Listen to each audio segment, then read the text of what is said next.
আজকের এই ঘটনাটি সম্পূর্ণ সত্য ঘটনা। প্রিয় বন্ধুরা, ভয়ানক এই ঘটনাটি আপনারা প্রথম থেকে শেষ পর্যন্ত শুনবেন। আশা করা যায় ভালো লাগবে।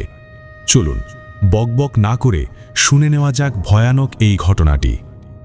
মানুষ খেকো দানব।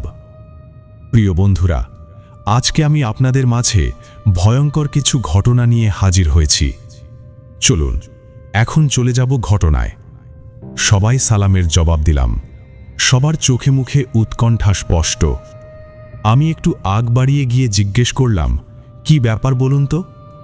সবচেয়ে বৃদ্ধ যে লোকটা, সে বলল, মৃত ব্যক্তিটি হল এই এলাকার জামাই। শ্বশুরবাড়িতে এসেছিল। সাপের কামড়ে সন্ধ্যায় মৃত্যু হয়েছে। এখন ওই পারে নিজ বাড়িতে নিয়ে যাওয়া হবে দাফনের জন্য। সবার জড়তা মনে হয় একটু কাটল। বাবা, নৌকা নাই? না চাচা, দেখি না তো।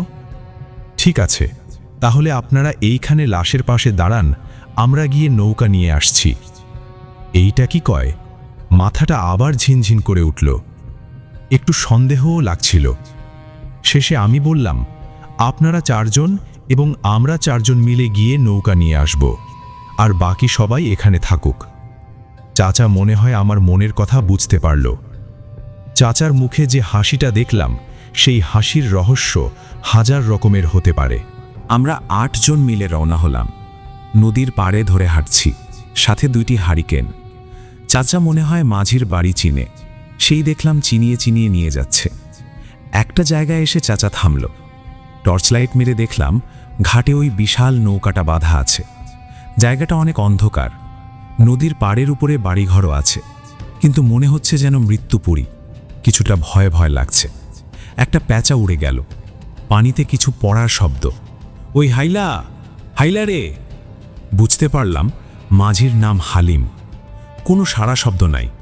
চাচার আগে বলতে লাগলো, সময় কি ময়রা ভূত হয়ে গেছে? শেষে আমরাই নৌকা নিয়ে আসলাম। অনেক বড় নৌকা। নৌকার ছাদ নেই। উপরে কাঠ দিয়ে মেঝে করা হয়েছে, তবে মাঝখানে 4 হাতের মতো জায়গা ফাঁকা। পানি সেচের সুবিধার জন্য এটা করা হয়। আমরা এই ফাঁকের এক পাশে বসলাম, অন্য পাশে ওরা। আমি নৌকার শেষ মাথায় বসলাম।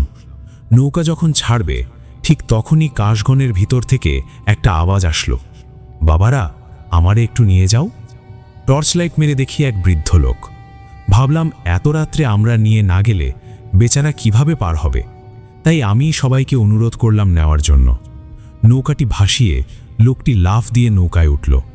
নৌকাটি দোলনার মতো দোল খেতে লাগলো। আমার কাছে মনে হলো সবাই নৌকায় ওঠার পর নৌকাটি যতটুকু ডুবল, ওই লোকটি ওঠার পর আরও বেশি ডুবল।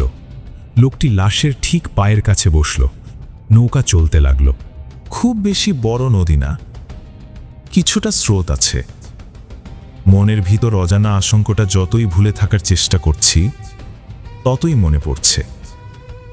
এই হালকা চাঁদনি রাতে কাশবনের উপরে কুয়াশার ধোয়া যে মায়াবী জাল সৃষ্টি করেছে, তা আলিফ লায়লার কথা মনে করিয়ে দিল। ভয় কাটানোর জন্য মনে মনে গান গাওয়ার চেষ্টা করলাম। জোর করেই কিছুটা অন্যমনস্ক হয়ে যেতে চাইলাম। দূরে ভেসে যাওয়া কলাগাছরূপী লাশগুলোকে এক মনে দেখছিলাম। হঠাৎ যে নৌকা চালাচ্ছিল, তার বিকট চিৎকার, কেউ একজন পানিতে ঝাঁপিয়ে পড়া শব্দ। আমি ঘুরে তাকাতে তাকাতেই সমস্ত নৌকাটা দুলে উঠল, যেন কোনো নীল দরিয়ায় নৌকাটি ঝড়ের কবলে পড়েছে। সবাই লাফিয়ে পানিতে পড়ছে। মামা চিৎকার করে পানিতে লাফ দেওয়ার জন্য বলছে। আমি উঠে দাঁড়ালাম। নৌকার শেষ মাথায় টর্চলাইট মেরে দেখি বৃদ্ধটি লাশের একটি পা ধরে পায়ের মাংস খাচ্ছে। পায়ের হাড়টি স্পষ্ট দেখতে পাচ্ছি। বৃদ্ধটির মুখে আলো পড়তে আমার দিকে তাকিয়ে রইল। চোখ থেকে নীল আলো বিচ্ছুরিত হচ্ছে। মুখে রক্তের দাগের মতো অ্যাব্রোথেব্রো মাংস লেপটানো। বিভৎস দৃশ্য। খুব বমি আসতে লাগল।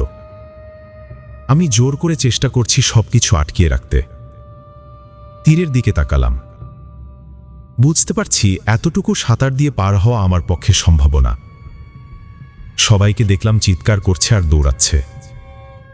আমি বৃদ্ধের দিকে টর্চ লাইট মেরে দাঁড়িয়ে রইলাম। বৃদ্ধটি আমার দিকে তাকালো, উঠে দাঁড়ালো, ঝপাত। যতক্ষণ পারলাম সাঁতার কাটতেই থাকলাম। শেষে মাটি হাঁটুতে বাজল। বুঝতে পারলাম তীরে এসে পৌঁছেছি। দৌড় লাগালাম। চিৎকার অনুসরণ করে কাশবনের ভিতর দিয়ে দৌড়াতে লাগলাম। হাজার হাজার মানুষের চিৎকার, চারদিকে মশাল আর মশাল। কেউ কেউ ডাকাত ডাকাত করেও চিল্লাচ্ছে। কাশবনের ওই পাশেই একটা বাড়ি আছে, সেখানে সবাই পড়ে রইল। আমিও গিয়ে ওইখানে শুয়ে পড়লাম। চারদিকে মানুষ ঘিরে ধরেছে। কেউ কেউ আমার কাছে ঘটনা জানতে চাইল। আমার মুখ দিয়ে কোনো কথা বের হচ্ছিল না। এর মাঝে একজন সবাইকে ধমক দিয়ে সরিয়ে দিল। সবার মাথায় পানি ঢালার ব্যবস্থা করতে বলল। মামার হুঁশ হওয়ার পর আমাকে জড়িয়ে ধরে বলল, ভাইগনা বাইচা আসো, আপা আমারে মাইরাই ফালতো। একে একে সবাই হুঁশ হলো। আমি সব ঘটনা খুলে বললাম। এর মাঝে দেখি শরীফের আব্বাও লোক নিয়ে হাজির। কেউ কেউ নদীর পাড়ে যাওয়ার সাহস দেখালো। শেষে আমি সবাইকে নিয়ে নদীর পাড়ে গেলাম। নৌকা নাই, আমরা স্রোতের অনুকূলে হেঁটে যাচ্ছি। সবাই চিৎকার করে উঠল, এই যে নৌকা। দেখলাম শুধু কঙ্কালটা আছে। এর মাঝে একজন বলল, দেখি তো মাটিতে রাক্ষসটার পায়ের দাগ আছে কিনা। আমরা নদীর পাড়ে কোনো পায়ের দাগও পাইনি। শেষে ওই কঙ্কালটি মাটি দেওয়া হলো। ঘটনাটি যদি আপনার ভালো লেগে থাকে তাহলে অবশ্যই একটি কমেন্ট করে আপনার মতামত জানাবেন। ধন্যবাদ আমাদের সঙ্গে থাকার জন্য।